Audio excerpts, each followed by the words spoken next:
sourdough starter, we have the tools, we have the equipment, we have the wheel, so we're gonna bake sourdough bread. But before we get too excited, make sure your sourdough starter is mature and at its peak. And if you haven't made a sourdough starter yet, I strongly recommend you watch this video on the link above. It's my recipe for a basic sourdough starter. Lastly, a few people have been asking me where I get my tools from. That includes filming equipment and cooking equipment like bannetons, Dutch ovens, etc.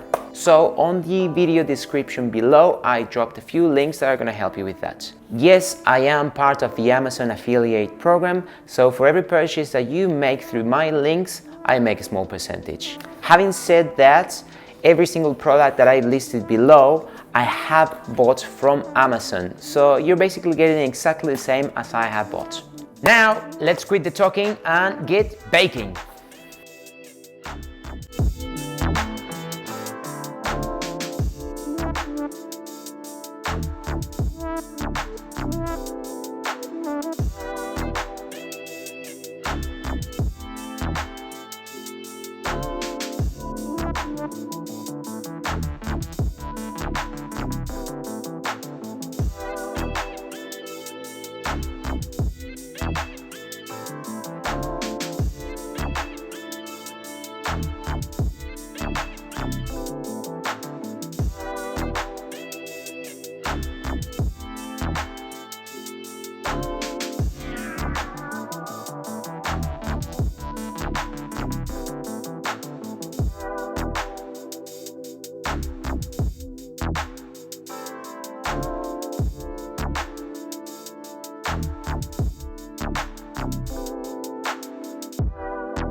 That's it everyone, thank you so much for watching. I hope you've enjoyed this video as much as I did making it. If you did, hit the like button, and if you want to see more content coming up on a weekly basis, make sure to subscribe please. And ring the bell so you get notifications on the spot. That's it, ciao for now!